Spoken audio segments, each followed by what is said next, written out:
The subject of policy advice is not particularly new in public policy scholarship. The nature and uptake of policy advice is a recurrent theme in, for instance, studies on the policy capacity of governments, but also in the study of research utilization. And even the broadening of sources of advice to all kinds of actors outside government can now rely on a scholarship of at least 30 years, if we believe Halligan and Kraft, who are publishing a paper on that. Now, understanding who produces advice and how it is followed up, transformed, or ignored by policymakers is crucial for our disciplines concerned with the way policymakers inform their analysis of problems and their search for solutions. And also at a normative level, it's an important subject to study because it matters greatly to all those who care about effective problem solving and the prevention of policy failures. Now, I have to say the ICPP scholarly community clearly cares about the sources, nature, and effect of policy advice. And this is evident from the number and content of panels in the past 2 ICPP conferences and also in this 3rd conference in Singapore.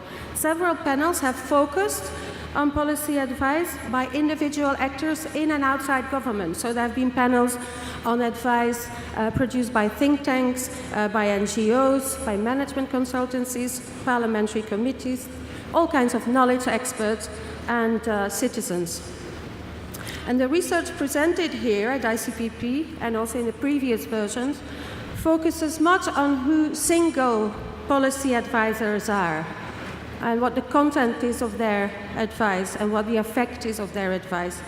Some panels have also put the configuration of all those actors in an advisory system at the center of analysis, but relatively few panels have ventured into connecting the nature of policy advisory systems to the nature of political systems or of political regimes, or to, for instance, different traditions of democracy and authoritarianism. Our participants in today's roundtable, they were invited to reflect on this relationship, the connection between the configuration of policy advisory actors and the nature of political systems and regimes. Now, if you bear with me a little longer, I would like to summarize to you the questions we put to our panel members. We asked them to reflect firstly on the following questions. What are the interactions between different policy advisory actors like bureaucrats, NGOs, international organizations in the circulation and transformation of policy advice by policymakers? Are there differences between democratic and autocratic regimes, and what is the influence of varying rules of modes of representation, for instance, or other rules of political conduct? Then, secondly, the panelists were invited to think over the salience of what are noted in research over time developments. What is the panelists' appreciation of the alleged movements to and away from evidence-based policymaking, the externalization of advice, the rise of deliberative policy analysis, and other such trends as, for instance, the wisdom of crowds? And how are these developments to be understood in the context of our worry over the politicization of advice, or even the outright rejection of expertise in the face of populist argument, most prominently noted in Trumpism or the Brexit debate? How prepared are political leaders ultimately to receive policy advice, even in less extreme cases as those recently noticed, so-called sound advice may fall on deaf political ears. Thirdly, we also ask the panelists to give some directions for scholarly advances on the connection between advisory systems and political systems. Now, not all participants will answer these questions in a similar fashion, and they will flavor their answers with cases they know best or calls they feel most strongly about. As to the procedure of the debate, each participant will talk for 15 minutes. After the presentations, we will first have the panelists' reactions to each other's presentations, and then the floor is yours. The word is to the audience. Don't forget, you'll be able to Twitter. One more thing I wanted to say, you will hear quite some amplification of the debate we had in the first roundtable. For instance, on globalization and domestic policy actors, or the importance of cities as spaces where the future is shaped, and on the engagement of academics with the real world of policymaking. Let me now welcome the speakers. I will welcome each speaker sequentially more elaborately. We have Yukio Adaki, Leslie Powell, Martin Heyer, and Catherine Goss. Their extensive CVs, you will find them on the website, and also the papers that are background reading for the presentation. Our first honorable guest is Yukio Adaki. He's one of the founding fathers of the Public Policy Studies Association in Japan. He's published on transition management for sustainable development, and he's also the one who edited the Policy Analysis in Japan book recently. His research focuses on reforms to counter myopic tendencies in mass democracy, populism between brackets, with a view of supporting resilient solutions for long-term problems. He will make a call for a vibrant policy market in Japan, and in his paper you will find examples that show why such a market would truly matter. Dear colleague Adaki, would you do us the honors to start?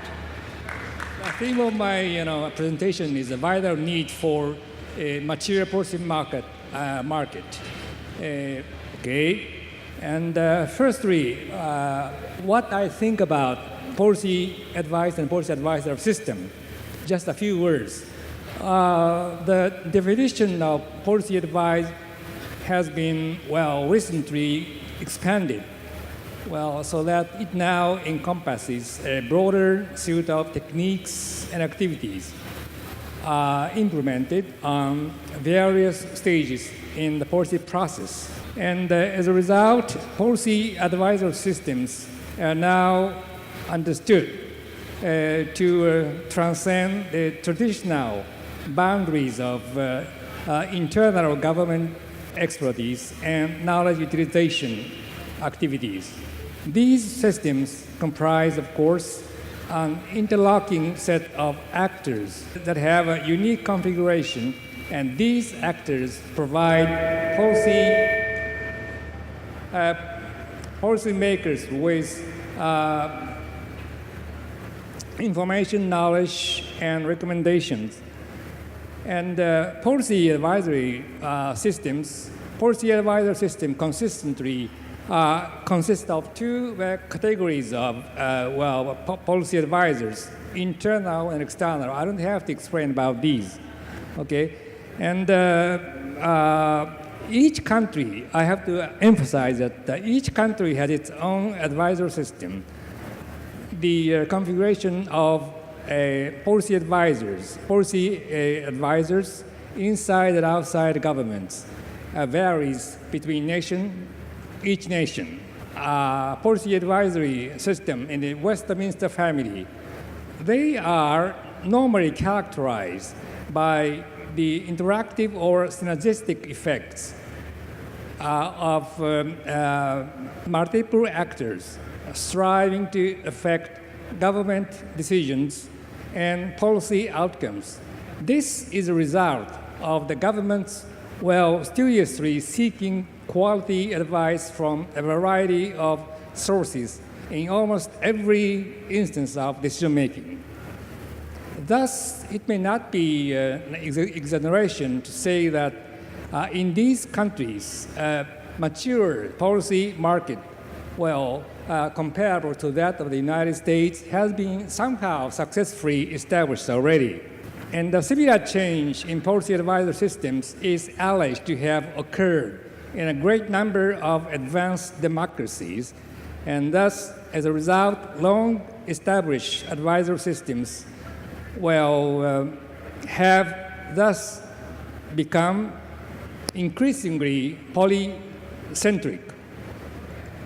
As a result of this development, the permanent bureaucracy is, well, permanent bureaucracy's privileged position in providing policy advice, well, is now being challenged by external advisors such as private consultants, think tanks, and political advisors that have direct access to ministries. It is important to emphasize that the extent to which this is the case, that is the degree of governance or democratization, well, applied to the policy process, varies between nations.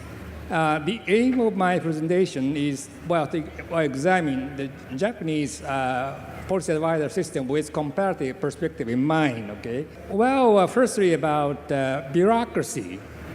Well, I don't have to say, but the struggle between bureaucrats who possess technical expertise and popularly elected politicians, well, who are accountable to the public for the government policies is one of the most, serious problems facing democracies. In most democracies, I understand that skilled bureaucrats, well, normally do not dare to, well, openly challenge, openly compete with politicians for power.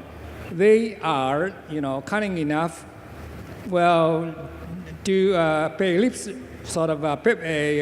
service to the principle of politician control decision-making system, but concurrently exercise their power behind the scenes.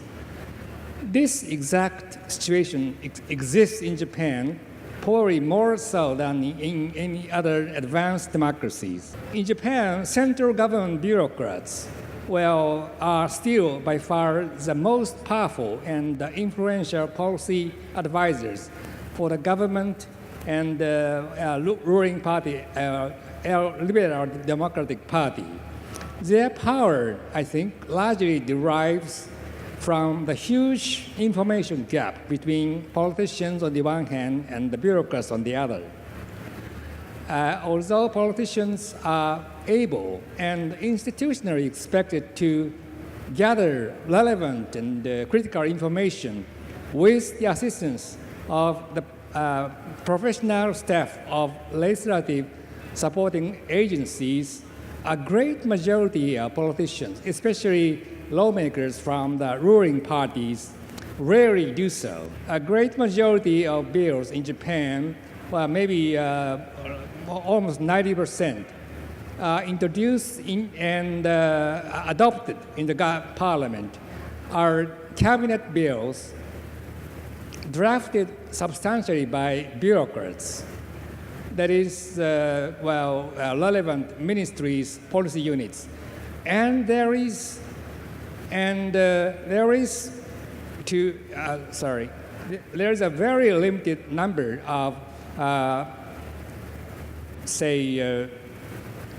lawmaker-initiated bills, despite considerable efforts that has been made since the early 1990s to effect administrative reforms. Well, it has not brought about so remarkable a change in bureaucrat-politician relations. The gap in terms of policy literacy, between bureaucrats and politicians has not narrowed so greatly. And in fact, it is not too much to say that in recent years, while not a single day has passed without a news report of a minister who failed to explain, let alone, of course, persuasively defend the basics of a bill, the minister was supposed to be sponsoring, somehow extracted themselves from this, awkward situation by, just reading reports or, say, memos prepared by bureaucrats. So bureaucracy in democracy, it's of course not to say, but it's a sort of common sense. But bureaucracy in democracy is not a monolithic entity. It is in reality a complex of, largely independent, often conflicting, ministries and departments, where each with its own goals, policy preferences, and organizational culture.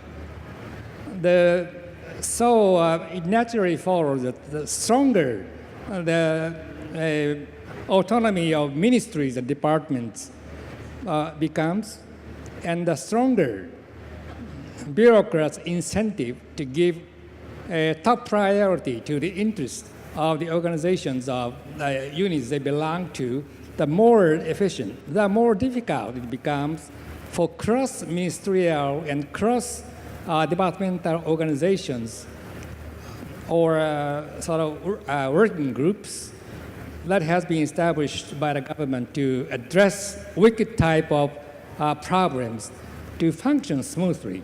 Additionally, cross-sectoral projects are not likely to be effectively managed by bureaucrats either.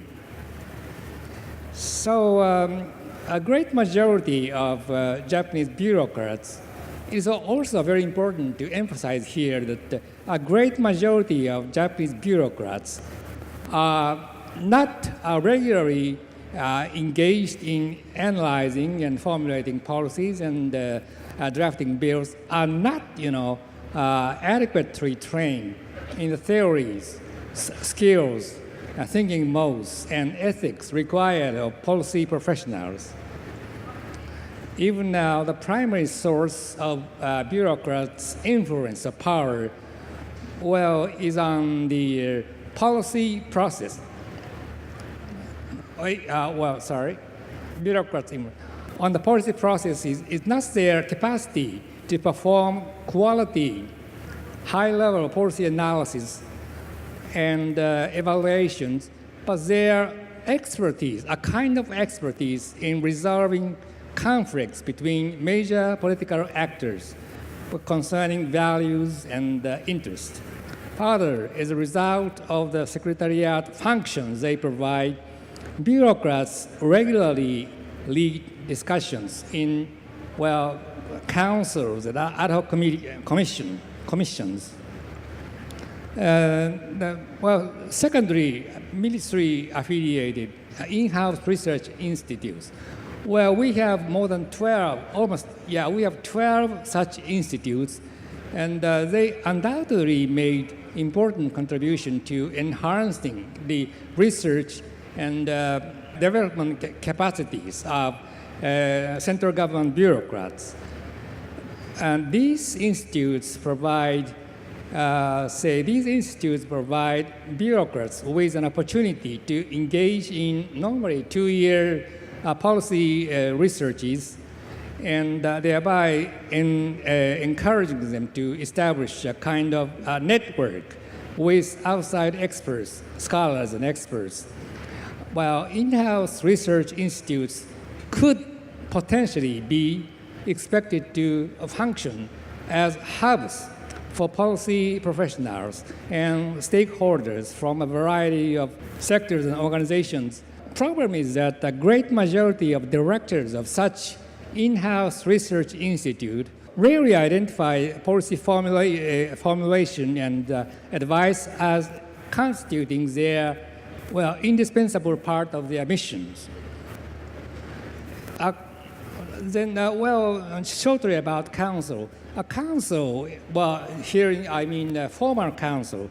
A council is an advisory body established by ministries and agencies, and is tasked obtaining information from experts in various fields in order to secure, fairness of administration, remove conflicting interests, or coordinate various fields of administration. If councils have successfully played their role institutionally expected of them, as a result of these issues, in 1999, the Japanese central government was forced to introduce a series of reform measures, one of which is one of the most important of which was a drastic, reduction in the number of councils. Despite the introduction of such reform measures, I don't think that much has changed. Very few exceptions. Councils are not arenas where evidence-based systematic comparisons of and informative and lively deliberations on a set of policy alternatives are conducted. So, in fact, it does not seem to be incorrect to blame councils for having provided venues for Japanese-style neo-corporatism. Lastly, think tanks. I'd like to emphasize about think tanks. According to 2015 Global Go-To Think Tank Index report, Japan is ranked 9th in terms of numbers of think tanks. The National Institute for Research and Research Advancement, we call it NIRA in Japan, reported 216 such organizations, and almost the same number in, 2013 too. To be noted is that the mere fact that Japan, has a high number of think tanks, when compared with other nations, does not necessarily imply that the think tanks in Japan are so comparable with those in other, advanced democracies. Well, in my opinion, Japan is far behind the UK, Germany, and France, to say nothing of the United States, when, comparing the extent to which think tanks have made a contribution to the substantiation and vitalization of the political process of democracy. Japan has, I'm sorry to say, but Japan has very few organizations qualified to claim the title of think tanks in the strict sense of the word. Well, for research organizations to be recognized as think tanks in the strict sense of the word, they are required first to have relative autonomy, okay? And secondly, to be performing a set of key functions, and thirdly, to be playing catalytic roles between governments and civil society. Think tanks are expected to play a catalytic role in the policy process of democracy by providing key policy actors with critical information and knowledge, and facilitating a policy-oriented collaborative research that is performed by experts in a variety of relevant disciplines, and we're promoting informed policy deliberations inside and outside government, thereby bridging the gap between public sector, private sector, and civic sectors. Well, according to NIRA report entitled Think Tank Information 2014, a great majority of Japanese think tanks well, here just defined as simply as organizations engaged in policy research, policy-related research, either governmental organizations or for-profit think tanks founded by and affiliated with giant enterprises. And for other non-profit think tanks that are neither governmental nor part of the giant enterprises, well, the problem is that the great majority of them are dependent on government fund. So there is no small number of think tanks. That also important is that there are no small number of think tanks that would not make their research, say, outputs available to the public. There are a few research organizations in Japan with all three of the above mentioned key ingredients of strictly defined think tanks. Okay? And this lack of a solid or mature policy market is partly related to a lack of demand, not only in the public sector, but also in the market and civil sectors for quality policy advice, well, that is supported by systematic and evidence-based professional policy analyses. But the story is quite different. Well, in the United States and also in Canada and also in these days in Australia, New Zealand, and other a number of EU countries, well, they have become to have a sort of mature, pretty mature policy market. And of course, at the global level, key work coordinating organizations such as World Bank, IMF, WTO, and OECD have made extensive use of the skills of policy analysts.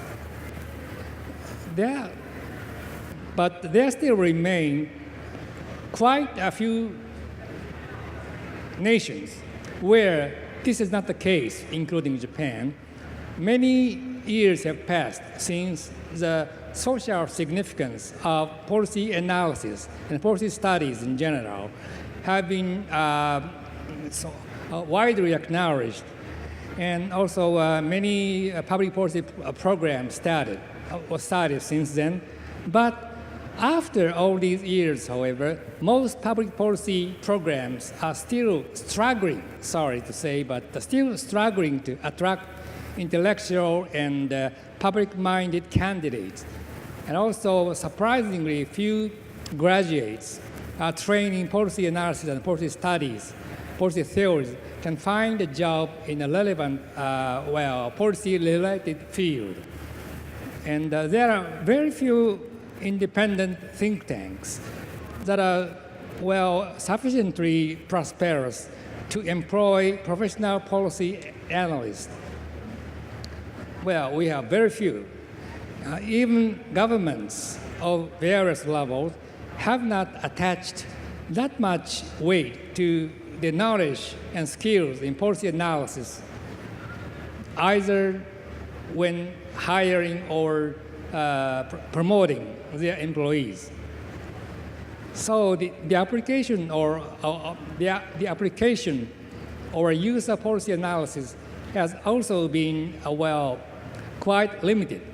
Very few individuals in the public sector, in the public market and civil sectors realize a vital need to consult with policy advisors who have proficiency in the, say, advanced theories and methods for policy analysis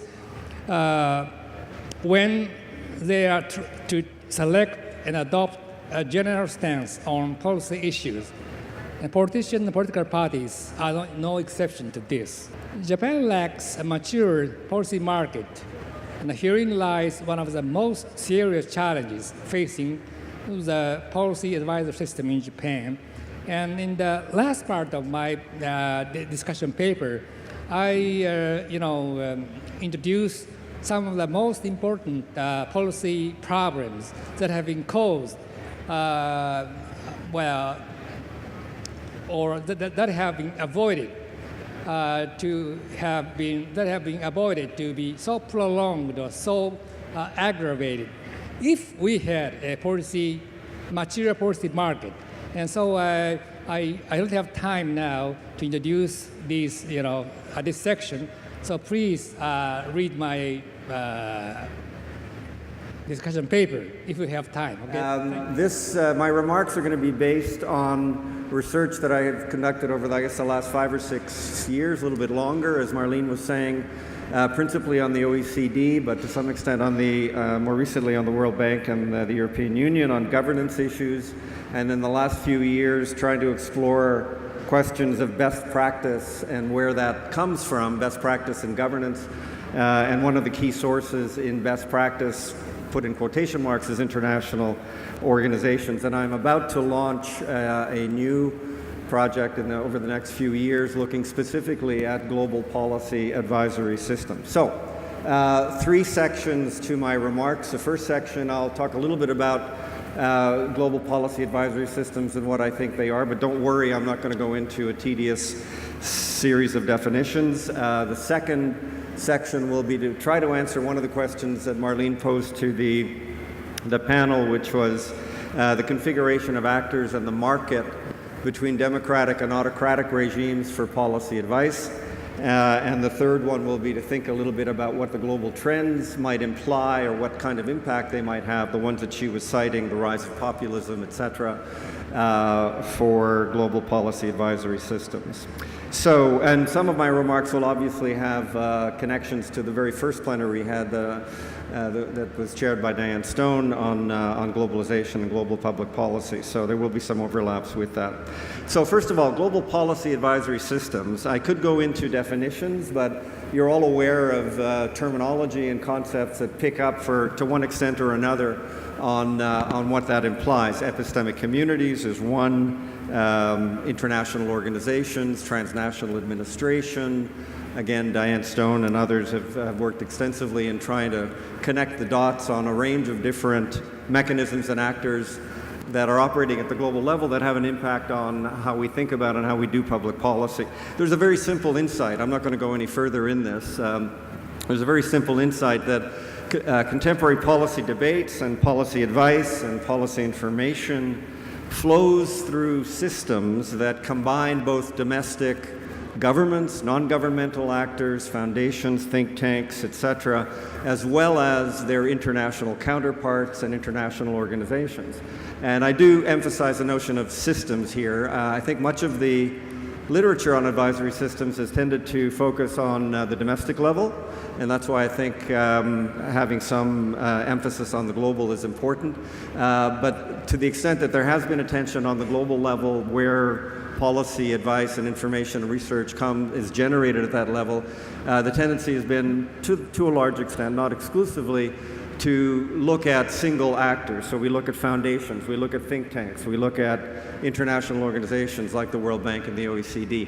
But I think where we need to go on this is trying to begin to think about systems, or the way that these actors and their activities and the information that they produce flow internationally through a variety of tributaries and rivers and streams, and then down and up through domestic institutions and domestic governments, and then up again and around. So it's the systemic aspect that I want to emphasize here. So I'm not going to go further into definitions, but just so we can all be in roughly the same headspace on this, the most obvious example is climate change policy, where we're very clearly thinking about a very complicated range of international actors, and of course the domestic actors and governments are intimately engaged, sometimes cooperatively, sometimes in conflict with these international. But you can't even think about climate change policy without thinking about the global policy advisory systems that are attendant to them.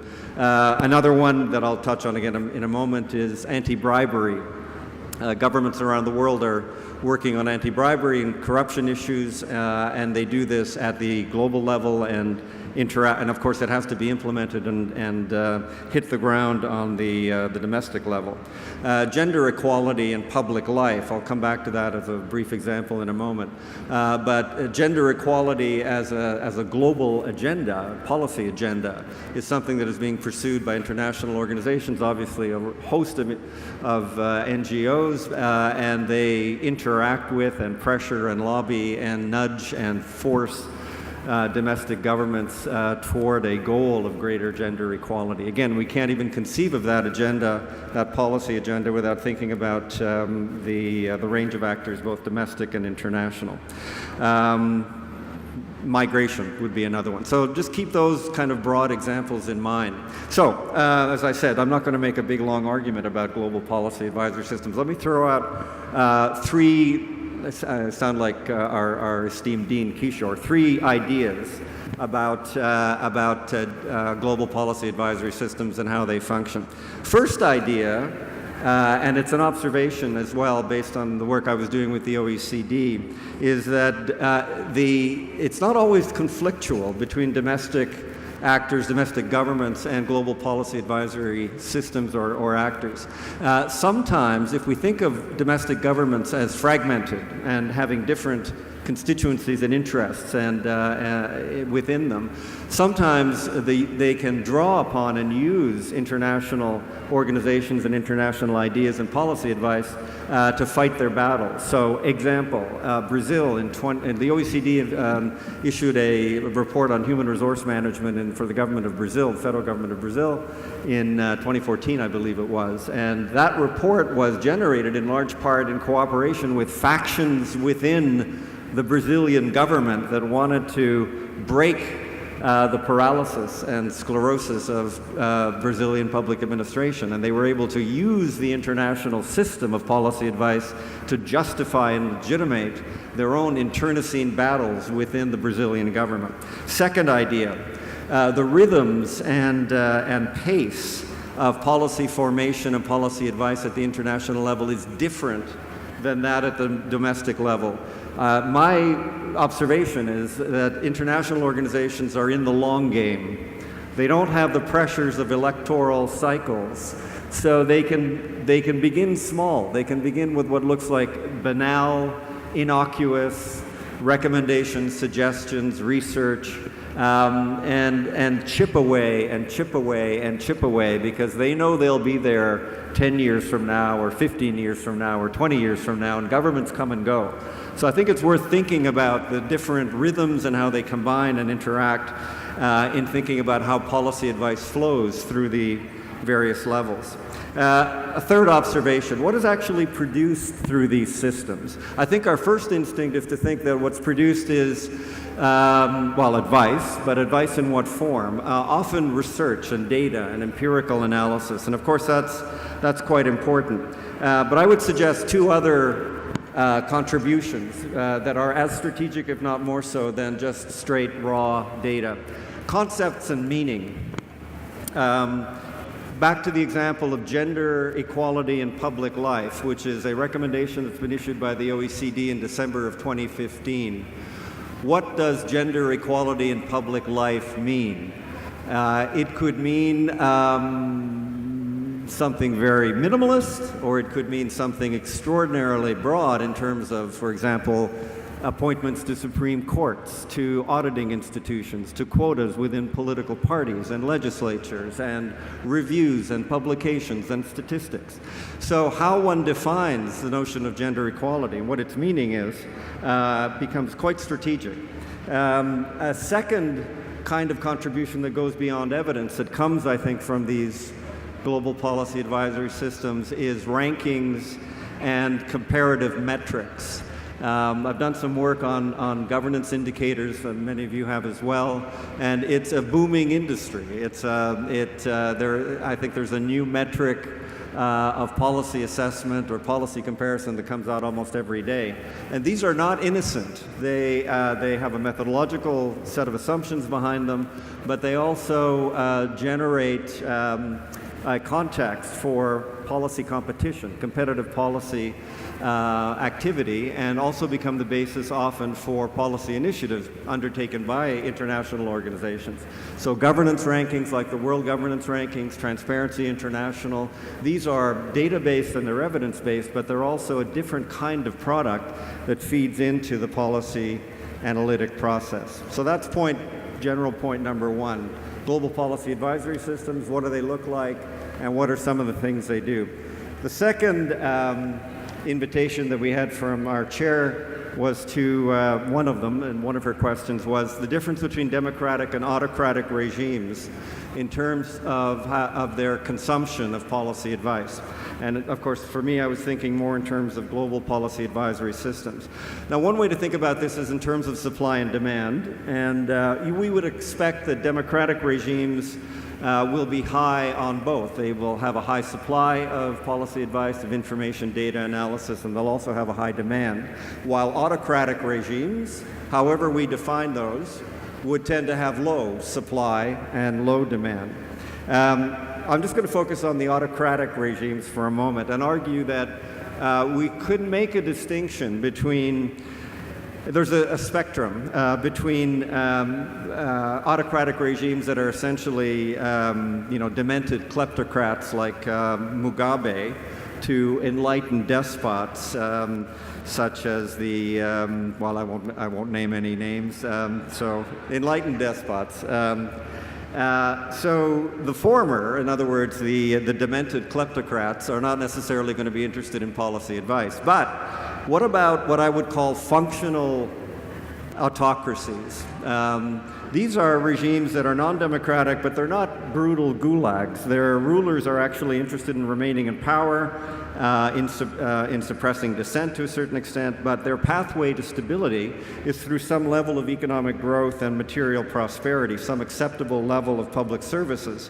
In the Gulf states, sometimes actually quite outstanding levels of services, and some reasonable technical proficiency in the state bureaucracy, and especially in the power and the extractive ministries. So, again, two quick hypotheses or just observations or ideas. It might be, and I think there's some evidence, that functional autocracies will actually generate a demand for policy advice, but it's through global policy advisory systems, but it's going to be to the extent that that advice enhances performance around technical issues that improve regime stability. So these would be examples like taxation regimes. You know, our functional autocracies will be quite happy to get good advice from international organizations on how to improve their tax extraction capacities. That's helpful for improving the training of civil servants in certain technical skills, in information technology, as it provides better support for surveillance and monitoring of the population. So, they're not completely closed. And secondly, a second idea is that functional autocracies will generate a demand for policy advice if that advice is attached to conditional financial supports, for example, coming from international banks like the World Bank, etc. But their compliance for those conditions will be symbolic rather than substantive. So those are two kind of ideas that we could play with. Third and closing point, we were asked to think about the impact of globalization or global factors, particularly around the externalization of policy advice and political developments like populism and ideology over sound advice. Again, allow me just to share two, in this case, somewhat contradictory ideas or thoughts. Global policy advisory systems, remember the examples. Think about, migration, climate change, anti-corruption, these global systems of players and actors and institutions.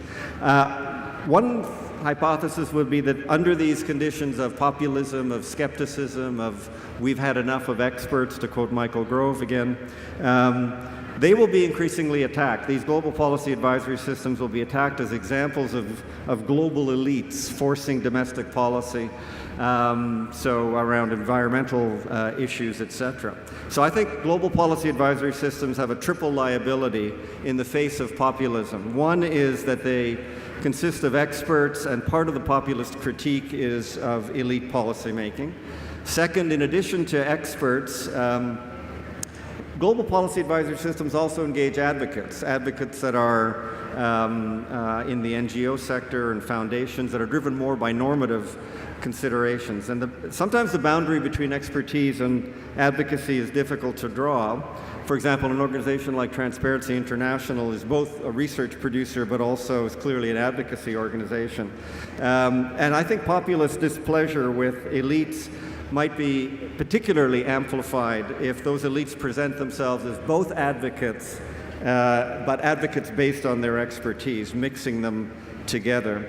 And thirdly, global policy advisory systems are by definition global, so for that reason they will be exposed to populist displeasure. Now, on the other side of the ledger, and this is where I'll close, for the most part, these global policy advisory systems are quite invisible. We know about them. They're part of our work and our thinking, and they, obviously they're important for domestic governments, but for most citizens, what they see is their domestic government. In cases like the European Union, where it's a different set of actors, the populist response may be more visceral.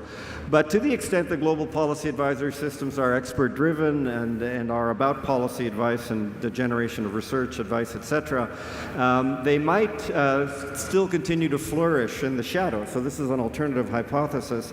And the issues of global coordination are not going to disappear. So if they're going to continue, it's also likely that they may thrive in the high demand areas. In other words, fields that are more directly functional to governments as governments.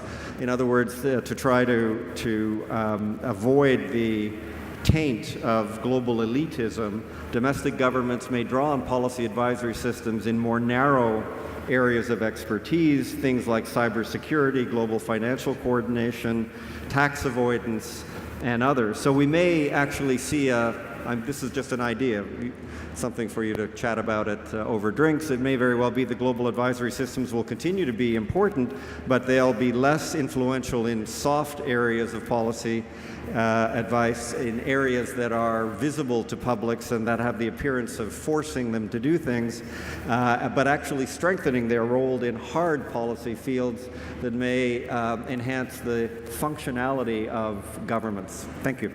Now, the starting point here is sort of out of the stuff that I wrote, that I think we should really take a step away from a classical modernist understanding of policy and policy advice, which assumes that there is a center of policy making, mostly in a nation state, so in Japan or in France or the Netherlands or the US, and that we as policy advisors speak to that center, and that in that center decisions are made, decisive acts of decisions are being made. I think that's not the reality. The reality is that there are a myriad of places where discourses are becoming more acceptable and that they influence each other. So it is much more complex, that the situation of decision making and politics. The polity is hardly simple. It's a very multi-layered polity in which many decisions have to be taken at many different levels in order to get substantial policy change. I think that fact-value dichotomy is problematic. That is part and parcel of this classical modernist notion of the political. And I think that in that classical modernist notion, you are in the business of expected future. So what does a policy advisor do?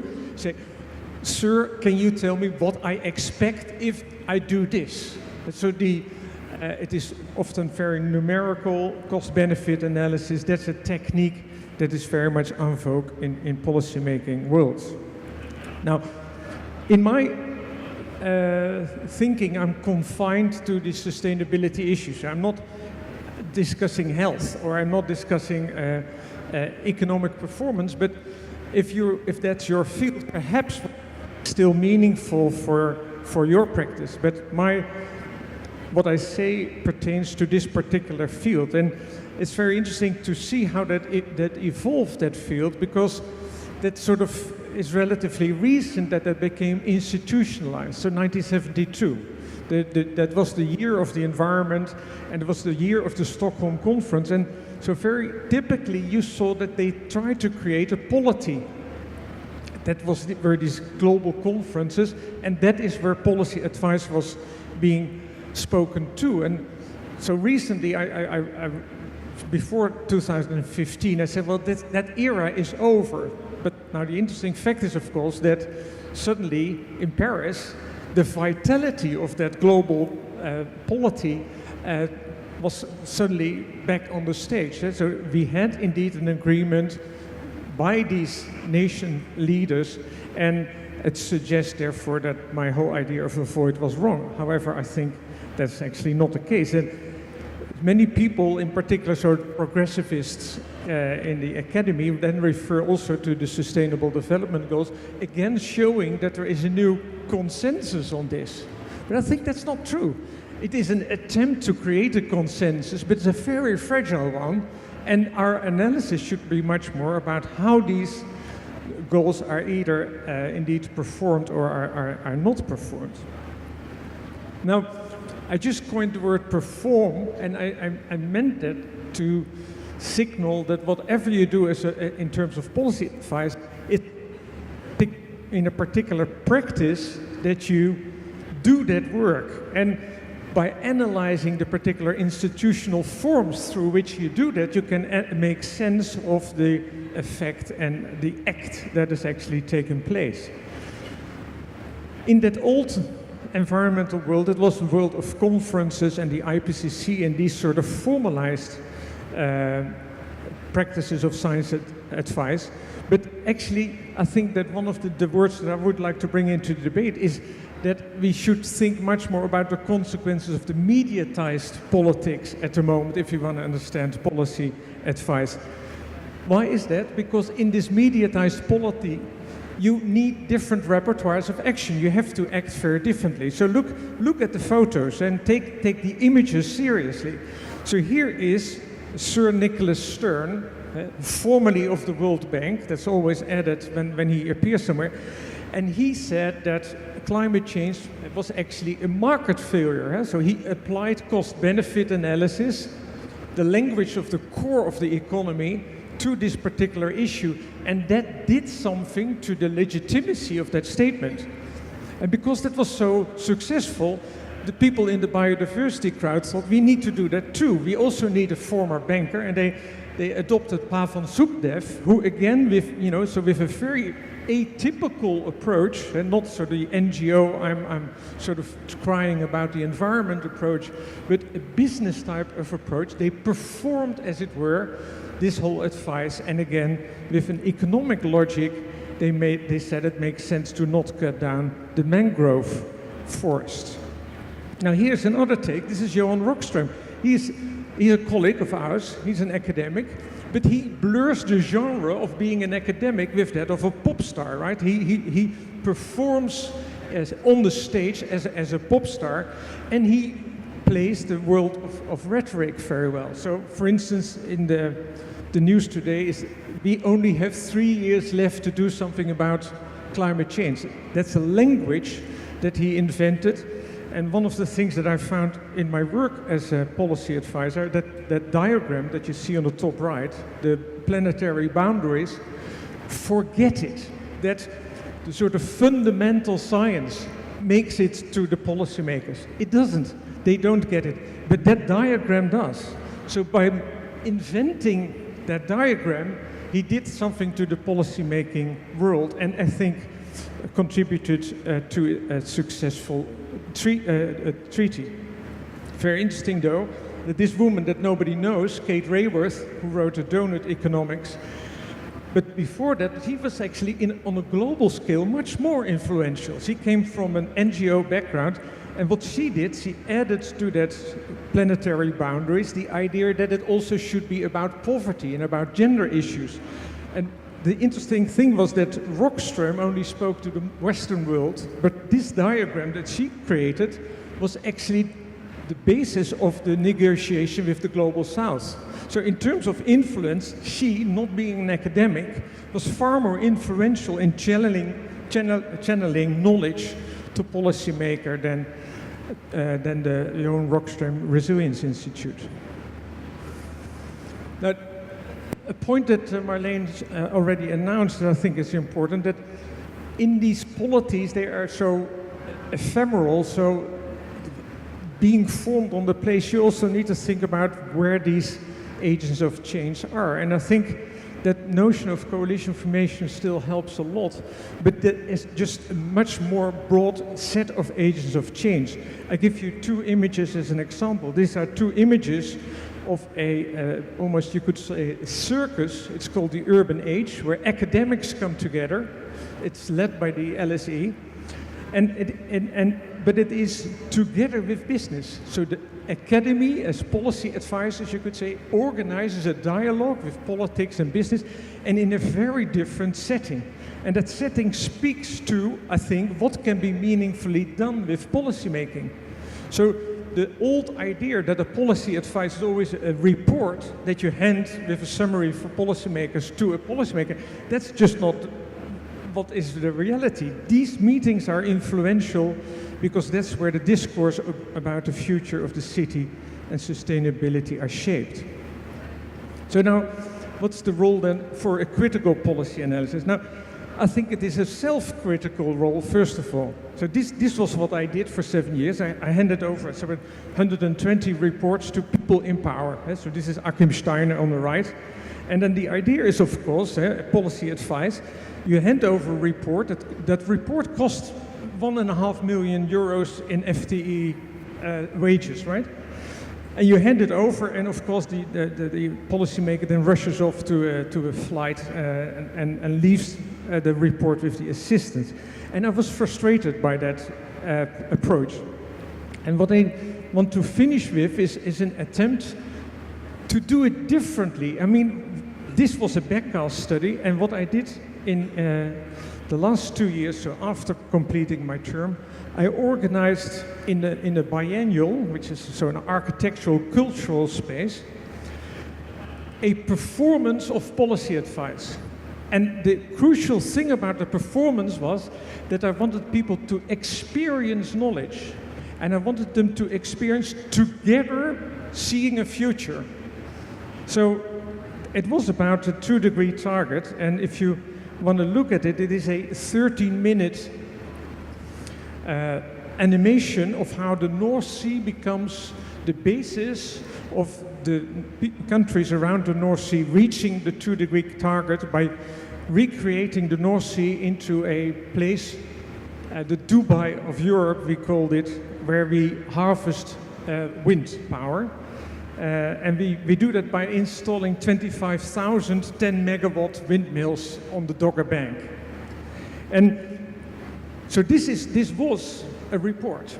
This was based on a backcast report, but that report didn't do anything to these policymakers. What helped a lot was that I made it into an animation that was about as big as this stage and used the tool of dramaturgy. So we made the whole room dark and we allowed them to stand around that animation, and that took 30 minutes. So I had 30 minutes of attention where they actually were seeing the future. These are the Director Generals of the European Union who were in the Netherlands for the Dutch presidency, and later we had the Ministers for Energy of the 28 member states standing around that. So that's a very different notion of policy advice that I think needs to be understood. I'm not saying that the fact that we're now pushing much harder for offshore wind, and that Shell actually is now also very much into that business, that is attributable to that installation, but it definitely was part of that transition, like were newspaper articles that we sort of pushed into the news. Now, this was the point. So the Minister Kamp, the Dutch Minister for Energy and Economic Affairs, when he said that he wanted to do more, he said, we can do it, I have seen the future. So apparently we must be much more imaginative in helping policymakers to be able to see a future, right? Rather than using our own statistical language. So that is the language of desirable futures, rather than pointing out the limits to growth, the environment is going down the drain. I think the virtue of the stuff that I'm now trying to do is to help create a positive future, how you could reach a climate goal, and then not only deal with sort of NGOs, but try and deal with policymakers. Now, does this fit to a model of deliberative policy analysis? I think it does. So that was a term that Henk and I coined in the early years of this century. Why does it conform to this model? So the thing is, we started it off with ministry, big business, and an NGO, and academics. They contributed money to make this installation, but they also contributed in-kind expertise. So through workshops, we formed a narrative that they all believed was valid.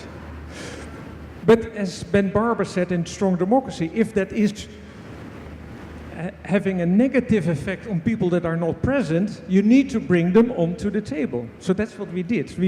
Whenever there was sort of an ecological concern, a concern of the fishery industry, you bring these people onto the table, so then the policy process meanders. So it's a very dynamic process. It's no longer static from one go, handing it over. It's actually what you do in your analysis is actually creating a coalition and doing that in a way that is hopefully creating also the legitimacy for it. I think, secondly, that it's also important to appreciate that it could only work because it was not political. If I would have said I'm a policymaker or a policy advisor, people would have seen me as a threat. But I said, you know, this is a biennial. It's a cultural space. So literally, they said, you know, we join you because if we don't like the result, we can say, well, you know, it was silly. It was a cultural event. It was just culture, right? But when actually that coalition liked the results, they were all, of course, owners. So I call that soft spaces of politics. Rather than having these strong constitutional spaces, sometimes it helps to have these soft spaces where people can sort of feel out a coalition. Again, it suggests that we have to focus much more on seeing where something happens rather than looking at the places where it's supposed to happen. The green capitalism as a starting point. The point is that, of course, in this case, that I didn't sort of question whether in a capitalist system you can actually reach the strategic target. So in terms of the legitimacy of your case, there were limitations, so to say. Joint experience is key, and the imaginary that we did was actually performed. So this is a very different way of thinking about policy advice, but one I think that speaks to immediatized politics, and that I just wanted to throw into the discussion. I conclude with 4 points. I think that this narrative shows that deliberative institutions have the future. So you can create these deliberative institutions on the spot. They're dynamic. You can make them fit for purpose. They're not constitutional. They can reach over constitutions. In this particular case, European Commission, member states, and NGOs. I think it also shows that if we only say things about expected future in a sort of non-risky type of performance, we fail to allow them to cohere and make coalitions for change around what-ifs that are much more bold. In this particular case, 25,000 windmills. Nobody thought of anything as big as that. I think that, thirdly, scientific expertise is often not challenged to what we could want. It's about the cost of inaction. That's a typical OECD product. The cost of inaction. No, show what you could want to show a positive future. And finally, I think that if we talk about policy advice, it suggests you advise the politician who is in charge. That's not our world anymore. It's the business community is leading the sustainability transition. So if we don't open up that domain of the actors to which we speak with policy advice, I think we're not doing our job properly. And it all starts, of course, with more imagination. And what I do, I call critical futuring, and I hope it makes a little sense. So the title of the talk is, does anyone listen to U.S. academics? But I left the periods off that because I think that this question might apply to us beyond the bounds of the United States of America. And I want to start actually with an anecdote that captures some drama that was happening when I left my home in Washington, D.C. about 5 or 6 days ago. So as some of you may know, the Republicans now control the Congress and the presidency in the United States, and they are finally within reach of their dream of overturning the major health care law that was passed during the Obama administration that guaranteed effectively health care to all Americans. This proposal to overturn this law would affect the health care of tens of millions of people and representing 1/6 of the economy. So it would be a massive, massively important piece of legislation. The process by which this bill, we think there's a bill, maybe it's a plan, has been developed, has been unprecedented in its secrecy. There have been no public hearings where experts might be invited in to critique or offer advice on how any replacement legislation should be formulated. There have been few consultations, even privately or informally, and whoever has been consulted, we are not privy to that. There has been no chance for the minority party, the Democrats, or even other members of the majority party, the Republicans, to provide formal input or amendments into the legislation. Nobody, in short, we have this massive, massive bill coming down the road, and nobody has a clue what's in it. So a conservative journalist asked a conservative Republican Senate staff person if he or she had seen this elusive piece of legislation, because everybody's sort of wondering what it looks like. And that staffer's response is here. And you can read the quote. The person said, well, we're assuming that since they, meaning the Senate leadership, sent it to CBO today, that it will make its way to K Street, then to Politico, then we will see it. You know, the way government's supposed to work. So for those of you who do not speak inside the Beltway language, what this essentially is saying is, well, we sent it to a sort of confidential internal policy advisory organization in Congress, which will do an economic analysis. Then it'll get leaked to the corporate lobbyists on K Street. Then they'll leak it to an insider publication through which elites talk to each other. And then maybe at that point, the people's representatives will be able to know what's in this bill. It was a pretty snarky comment if you didn't catch that.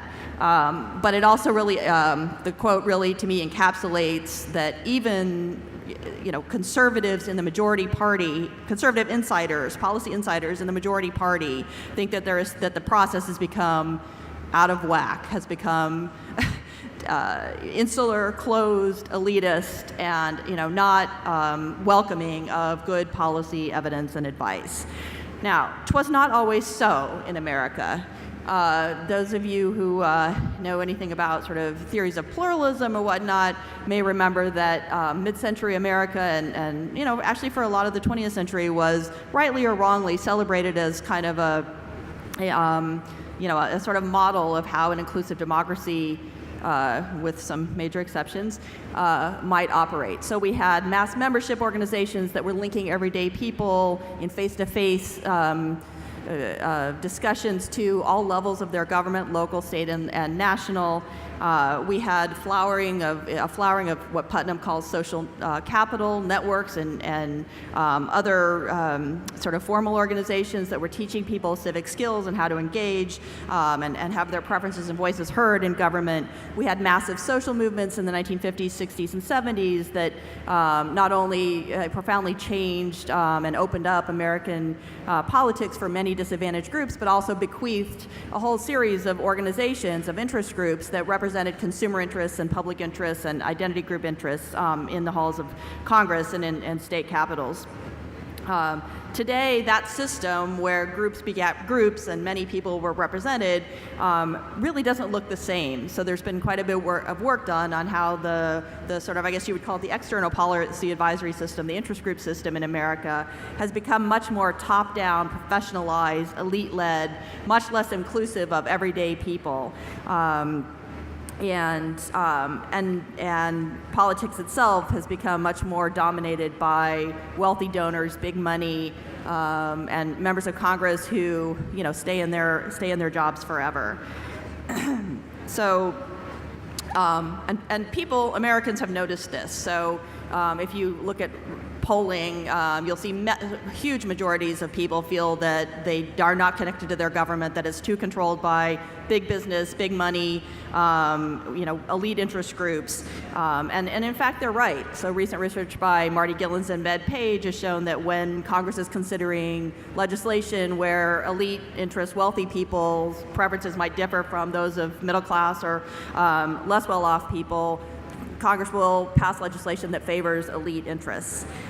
Most people, and this was true even before the election, most people think that everyday Joes could do a better job running their government than the people that they've got running the government. So this kind of oligarchical sort of advisory system is being paralleled by another trend, which is that we've got hyper-partisanship, and I think that that's happening in a lot of places. Our politics has fractured into essentially sort of tribal warfare, where there's the Democrats and the Republicans. There's almost nobody in the middle who can bridge those divides, and what the sort of partisanship that we see playing out among elected officials is also mirrored at the local level, where everyday people in growing numbers, there have been studies done on this, actually see people of the opposite party as an actual threat to America, and strong numbers of people would not want their child to marry someone of the opposite party. I mean, it's become extremely partisan and extremely fractured and tribal. And then sort of going along and related to this is this kind of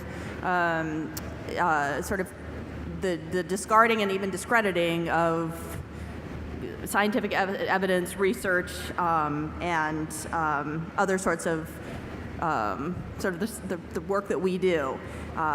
So all of these trends would seem to say, this is a really bad time to be an engaged scholar, right? These are pretty heavy headwinds that we might be facing. And so the irony is that while all this is happening, we're also seeing, this is the hopeful part, an incredible flowering of engaged scholarship in the U.S. And I would love to hear if this is also happening in other countries, and perhaps share some ideas for how to make it grow. So let me just give you sort of three trends that I think illustrate how academics are really stepping out of the ivory tower and re-engaging with public life.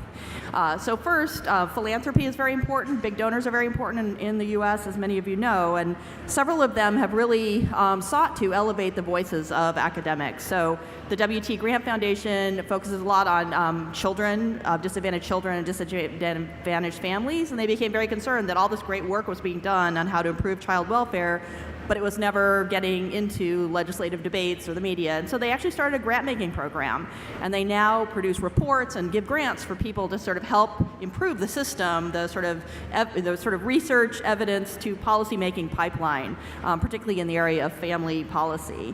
Another organization working in the international policy realm is the Carnegie Corporation, which funds a program called Bridging the Gap, which one of my colleagues actually helped found, that takes young IR scholars and trains them in how to be public intellectuals and to inform government and so forth. So the philanthropy is kind of helping create an infrastructure that's very important. The second kind of key trend is what I'm going to call scholarly media. The internet has really opened up spaces for academics to take work that would normally be in musty old journals, sitting on top of your file cabinet, and repurpose it for public debates. So we have repositories, a couple of them, of what I would call sort of accessible, plain English summaries of academic and lively, well-written summaries of our research that can be sort of turned into op-eds very quickly for newspapers and so forth, or that can be given out as two-page policy briefs to policymakers and the media who really want to understand, questions as they come up in the political discourse. There are, of course, blogs that focus on everything from American philanthropy to American foreign policy and sort of everything in between.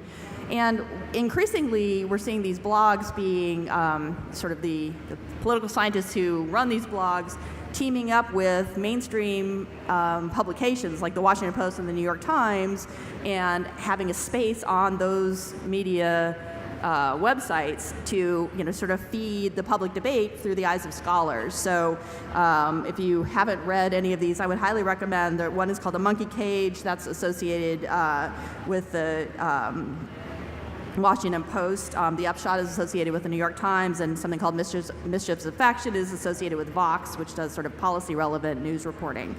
And then the third trend is what Marlene alluded to, is there are a growing number of scholarly associations that provide an infrastructure for people who care about making an impact to network with one another and to learn from one another and to actually get their stuff out into the media, to citizen groups, and to lawmakers. So I belong to and was involved very early in the Scholar Strategy Network, which was founded by some leading public intellectuals, sort of the heavyweight scholars in America, to improve public policy and strengthen democracy. That is their motto. And right now, SSN has 800 members based at close to 200 universities, operates in 24 chapters. I co-led the chapter in Raleigh-Durham, North Carolina, where Duke is.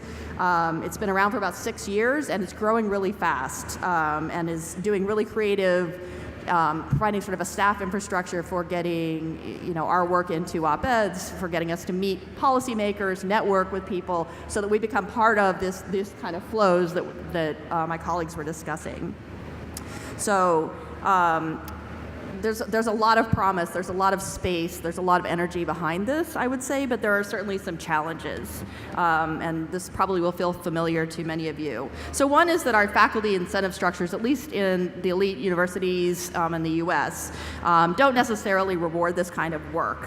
So on the supply side, if you are a graduate student or a junior faculty member or even an associate professor who still has to go up for full professor, you might think, okay, there's an opportunity cost to doing this kind of engagement, and I'm not going to be rewarded for it. We still are rewarded for production, not promotion of our work. I have some ideas how that might be fixed, but it is a live question. Secondly, lawmakers like the rest of us take shortcuts, do bounded information searches. Scholars who have studied policy advising systems in the U.S. have noted for 20 or 30 years that lawmakers listen to, or seek out information that sort of validates their own pre-existing belief systems and so forth. I mean, we all do that. So with partisanship being what it is, those tendencies that all of us have only been exacerbated. Is there a demand for what we produce? I think is a valid question. And then third, there's been the sort of opening up of information spaces, which has been such a boon for academics, has also been sort of a challenge because it's in some ways diffused the systems of authority over ideas. So there's a wonderful book I would recommend to you. It just came out by Dan Dresner, who's a professor at Tufts University, an IR guy, called The Ideas Industry. And what he suggests is that people, academics who are kind of critical thinkers, see nuance, see context, and want to be public intellectuals, are increasingly being challenged by what he calls thought leaders, who are, people who have big, simple ideas and can deliver them in very snazzy ways at TED Talks. And, so essentially his argument is that, anyone with a big idea and opposable thumbs and a Twitter account can actually be vying for, attention among policymakers in the media, with those of us in this room who do rigorous long-term research and see kind of the complexities and nuances of policy questions. So those are challenges, but I don't think they're insuperable. And I'm going to just conclude, I think, with this wonderful conference with a call to arms. We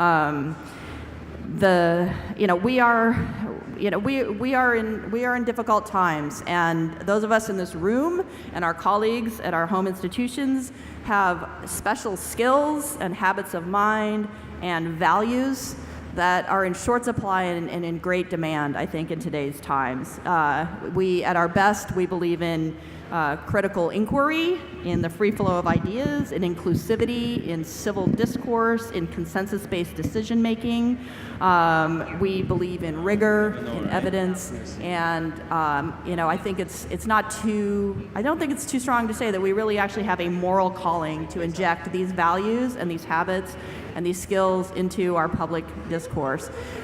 some things are going to have to probably change. I think that it would, for those of you who are deans or department chairs or decision makers of any kind, it's probably not that hard to build, a public engagement section into whatever the reports are that faculty members turn into you every year, or if you're on an APT committee, to, at least be able to consider the value of these kinds of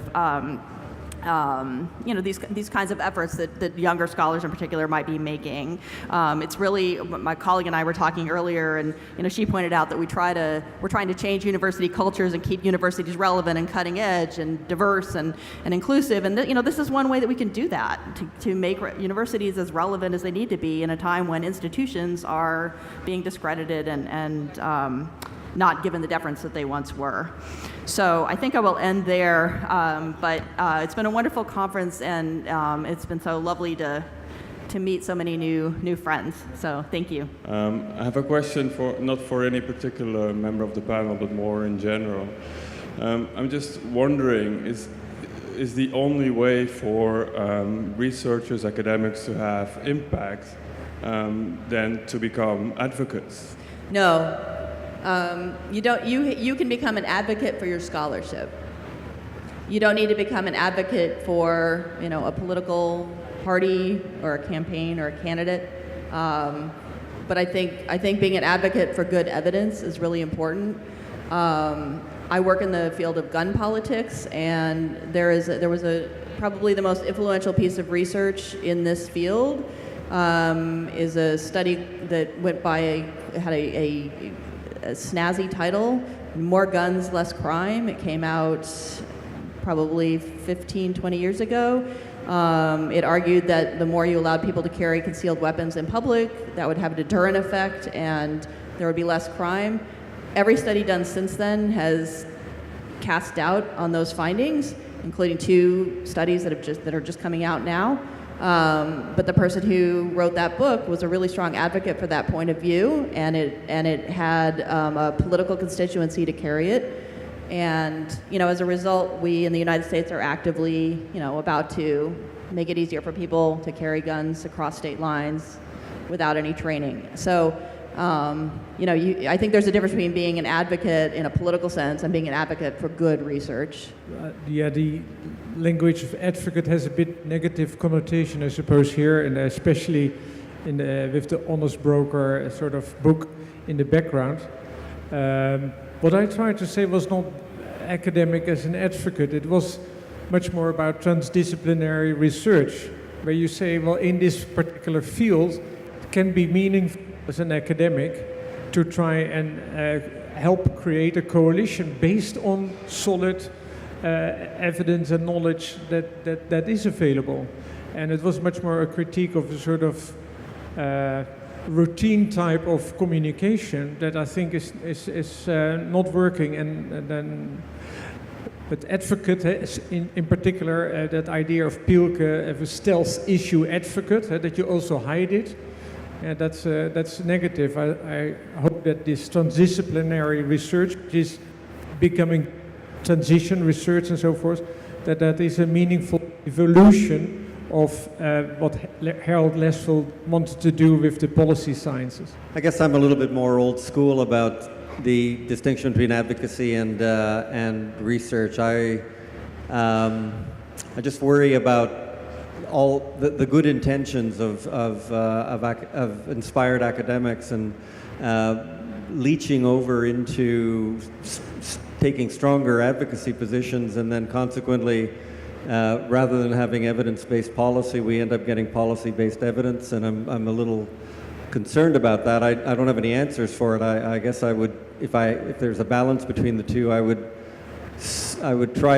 hope that people could still generate contributions through somewhat more dispassionate research that is driven by, at some fundamental or foundational level, by values, of course, but to try to keep a strong advocacy position somewhat more curtailed, if possible, and make their contributions in other ways. But that's probably very old-fashioned.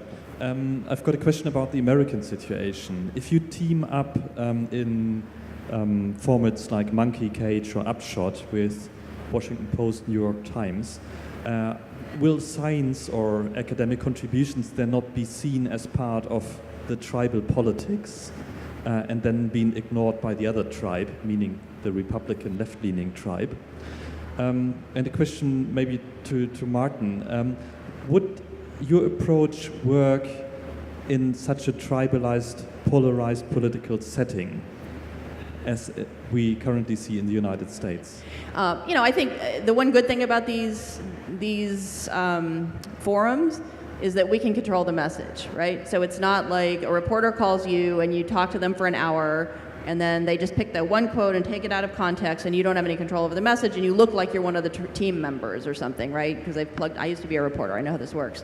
So the good thing about these monkey cage or upshot or mistress of faction pieces is that you can control how you write it. So, if you don't want to be seen as one of the tribal members, you can write it in a way that would deflect that as a criticism. So, I think actually the larger worry, and I really hear what Les is saying. I think this is I've become an evangelist for this, but I think there are really legitimate arguments for being old school.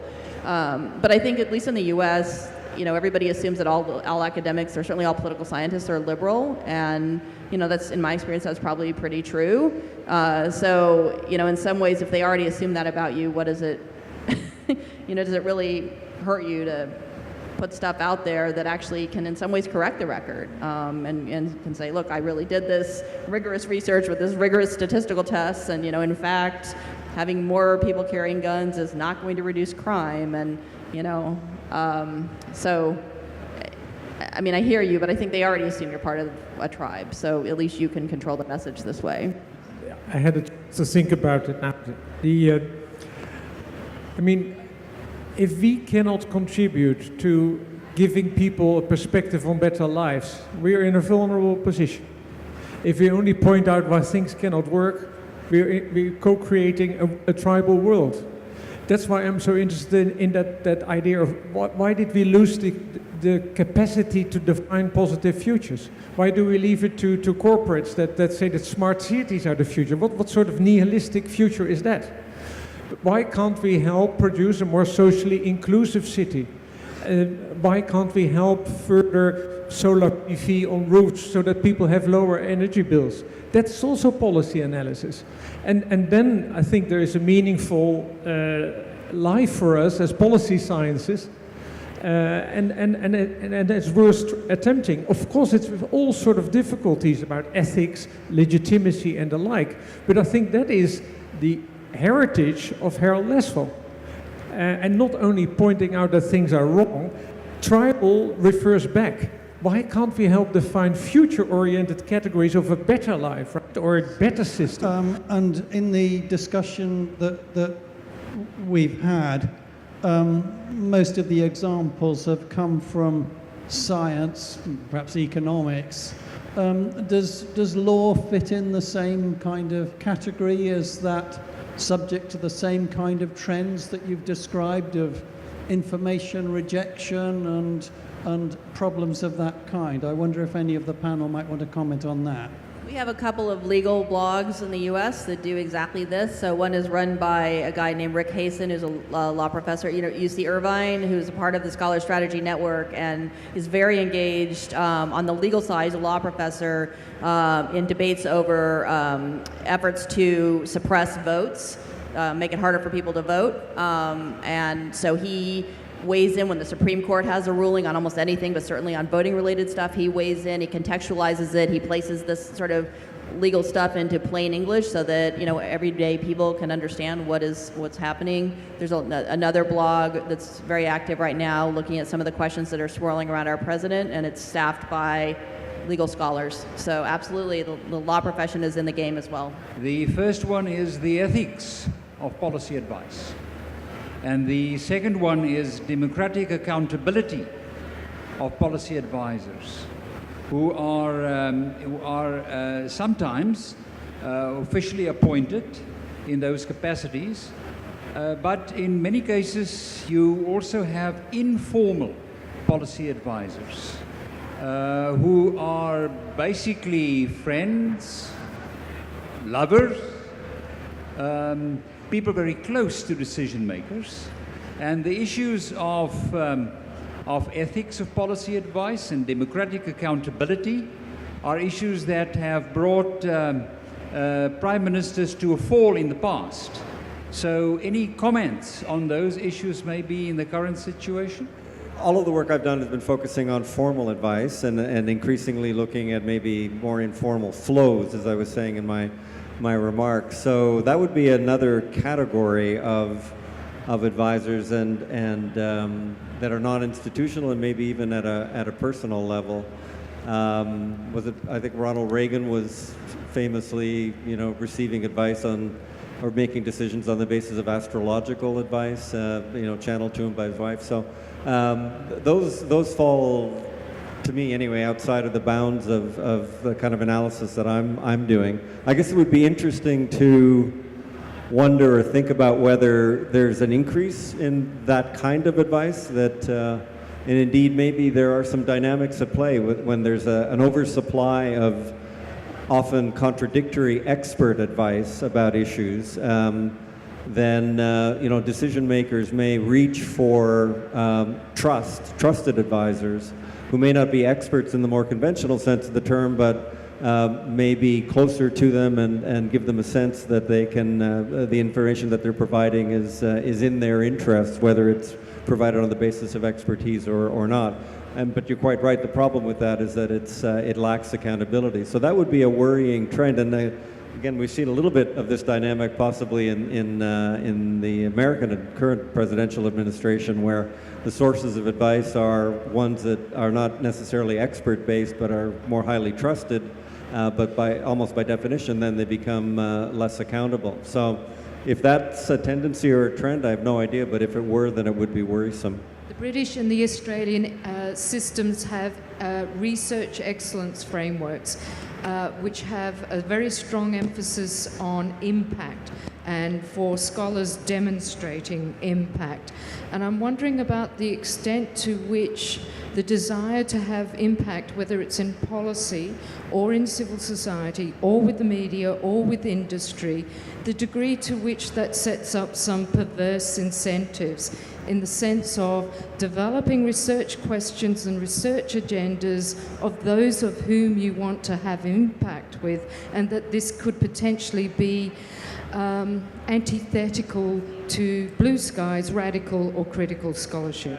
The world of sort of completely free science and analysis, that's not a world we want to get back to, I suppose, right? So you especially when it's about social science, you want to think about what the state of the object is and how you can impact on the world, hopefully with the spirit of trying to improve on the condition of mankind, or whatever phrase you then use.